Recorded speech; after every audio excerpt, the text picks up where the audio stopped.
त्यांनी लिहिलेला दशकुमार चरित्र नावाचा जो ग्रंथ आहे, त्या ग्रंथामध्ये वाकाटकांची वाशिम शाखा कशी हळूहळू नेस्त नाबूद झाली याचा इतिहास दिलेला आहे.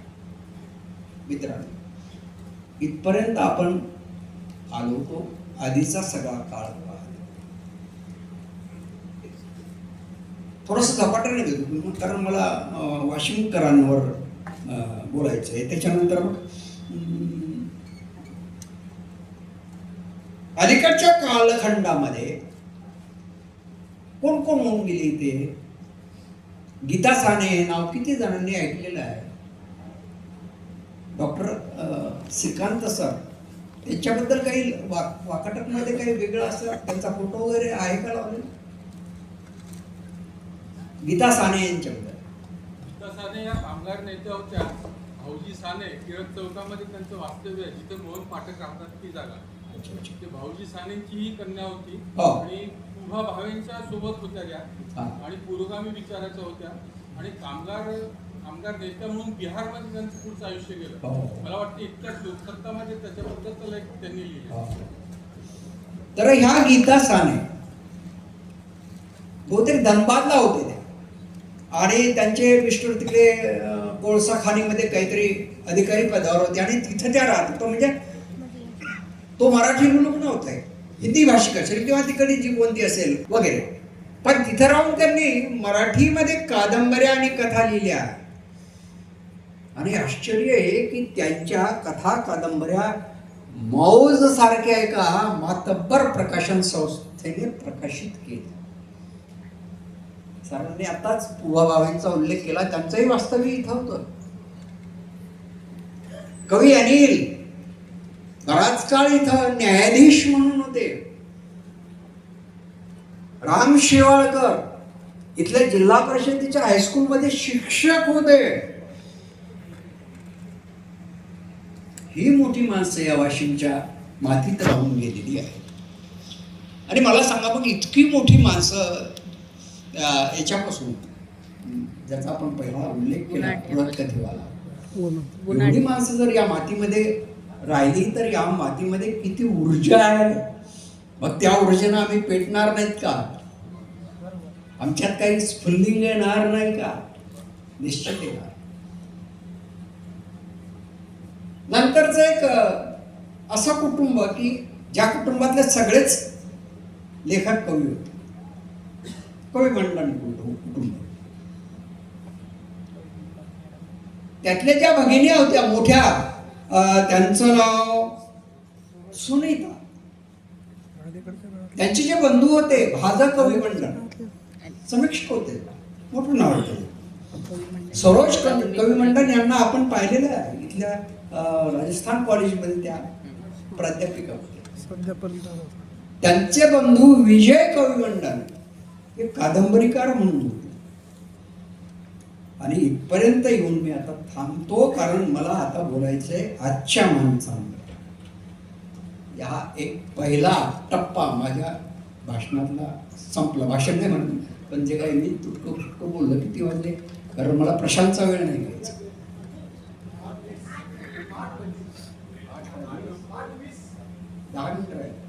10 मिनिटं राहिले.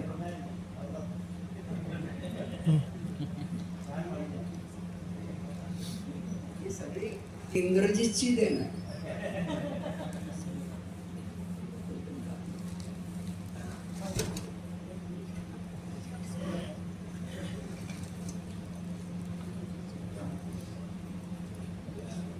आता या जे 60-65 लोक आहेत त्यांच्याबद्दल विश्लेषणात्मकच बोलतो मी. असं कोणाचं नाव घेईन, कोणाचं घेणार नाही कदाचित असं बोलतो. पण जर कोणाला एकत्रित स्वरूपात माहिती पाहिजे असेल की वाशिम जिल्ह्यामध्ये किती लेखक, कवी, साहित्यिक वगैरे आहेत, तर त्यांचा पूर्ण परिचय माझ्याकडे उपलब्ध राहील. माझा प्रयत्न असा राहील, मी आपल्या इथल्या शाखेला विनंती करेन की बुवा अशा लोकांचं एक पुस्तिकाच काढू आपण, त्यांच्या फोटोस करता येते काय असं विशेष. तर मग मी काय केलं की याचा जो काही भाग आहे त्याचं मी वर्गीकरण केलं. या सगळ्या लोकांचे जे काही परिचय आहेत ते सगळे वाचून मी त्याचं वर्गीकरण, विश्लेषण अशा पद्धतीनं मांडामांड केली. तर त्याच्यामध्ये माझ्या असं लक्षात आलं की कथा, कविता, कादंबरी, आत्मकथन आणि नाटक किंवा इतर काही साहित्य असं लिहिणाऱ्यांची जी संख्या आहे इथे, त्या 59 पैकी 10 लोक कथा लिहितात, त्यांचे कथासंग्रह प्रकाशित आहे. 35 लोकांचे कविता संग्रह प्रकाशित आहेत. 10 लोकांच्या कादंबऱ्या प्रकाशित आहेत. 4 लोकांची आत्मकथनं प्रसिद्ध आहेत आणि 4 लोकांची नाटकं किंवा एकांकिका अशा प्रकारची प्रसिद्ध आहेत.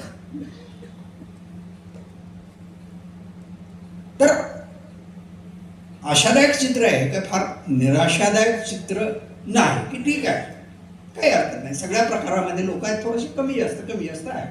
कवितेकडे जरा जास्त आहेत. असं का वाटते काय माहित की कविता फार सोपी असते लिहायला? अरे सगळ्यात अवघड प्रकार जर कोणता असेल तो कविता आहे. ज्योती,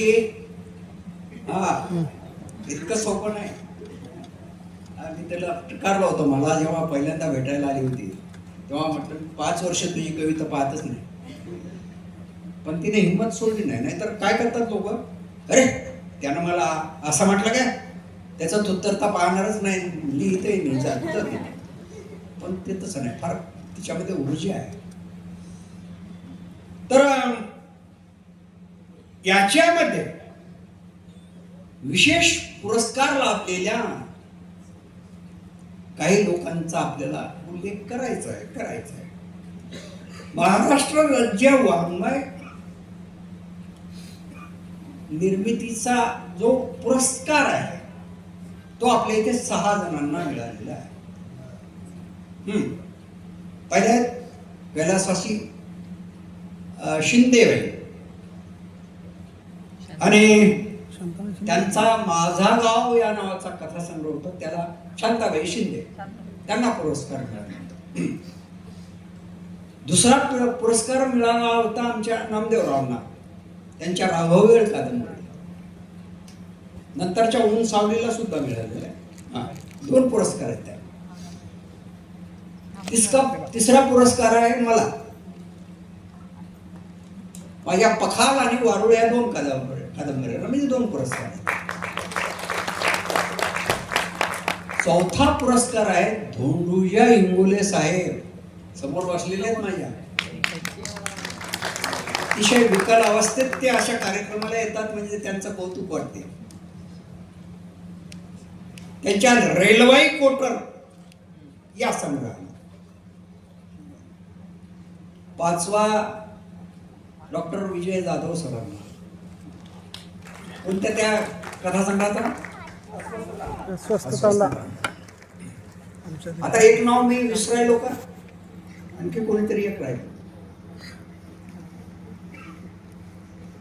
असे 6 जण आहेत. ठीक आहे. त्याच्यानंतर साहित्य अकादमीचा पुरस्कार प्राप्त करणारे फक्त एकटे नामदेवराव, तीच राघववेळकर. आणि ज्या गोष्टीचा आपल्याला अभिमान वाटावा ते दिसते नामदेवराव नाहीत राहिले आता. पद्मश्री नामदेवराव कांबळे. विदर्भामध्येही एखाद्या साहित्यिकाला पद्मश्री पहिल्यांदा मिळाली.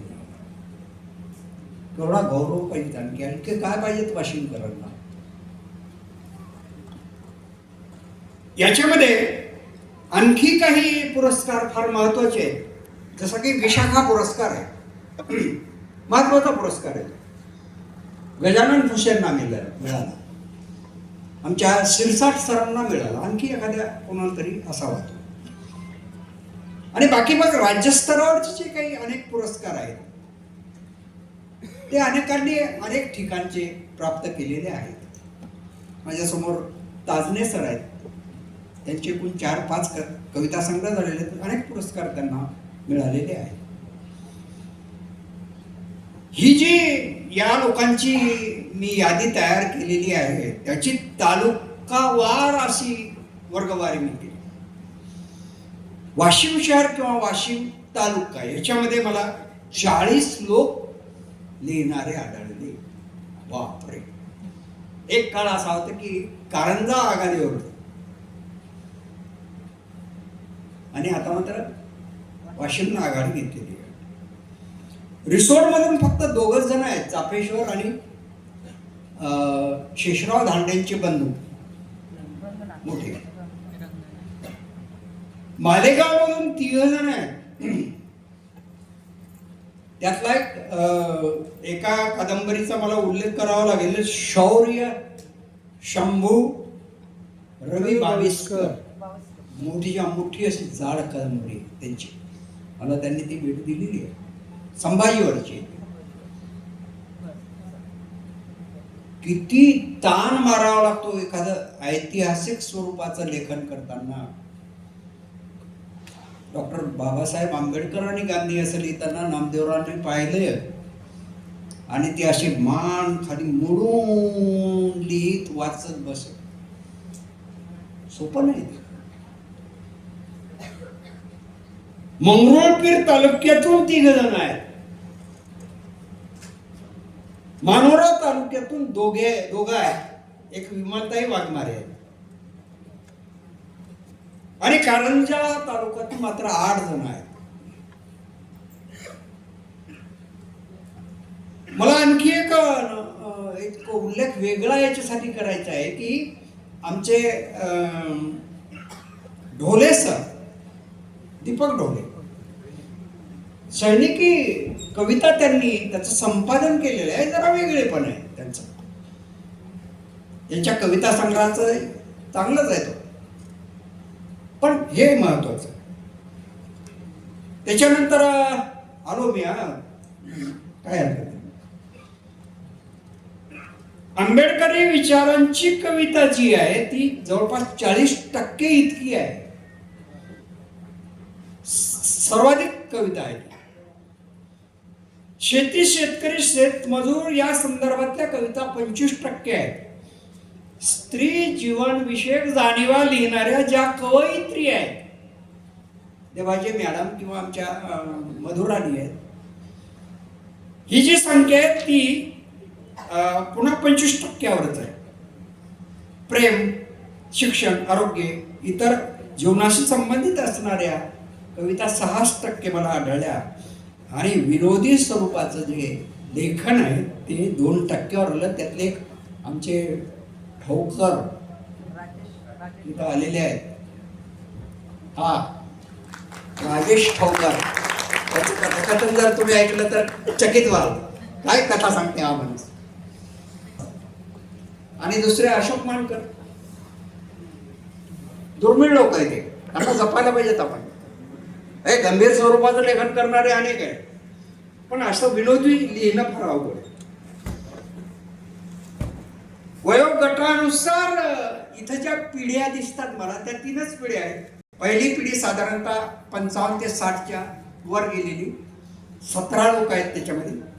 दुसरी पिढी 35 ते 40च्या वरची, 55 पर्यंतची, असे 32 लोक आहेत. आणि तिसऱ्या पिढीचे जे अगदी नवोदित आहेत असे 5 लोक आहेत. लिंगानुसारही विभाजन मी केलेलं आहे. तर 11 स्त्री लेखिका किंवा कवयित्री आहेत आणि पुरुष मंडळी मात्र 48 आहेत. म्हणजे पुरुषांचा वोट इथे आहेच. विद्यापीठ, बालभारती, कुमार भारती यांच्या अभ्यासक्रमामध्ये समाविष्ट असणारे इथं 9 लेखक आहेत. 9 लेखक. तर अशा पद्धतीनं मी हे सगळं जो गोषवार आहे या 59-60 लोकांचा आपल्या समोर मांडला. कदाचित कंटाळवाणं झालं असतं, पण हे असं केलं म्हणून कदाचित कंटाळवाणं झालं नाही. याचं श्रेय सगळं इंद्रजित यांचं. आणि म्हणून आता प्रशांत मोरे सरांच्या कवितांचं जे काही त्यांना सादरीकरण करायचे त्याची तयारी व्यासपीठावर झालेली आहे. म्हणून मी माझं आडवं असलेलं मुस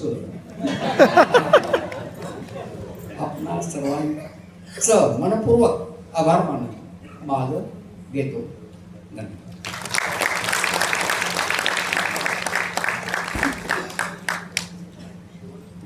6:30 ही व्याख्यानाची वेळ होती.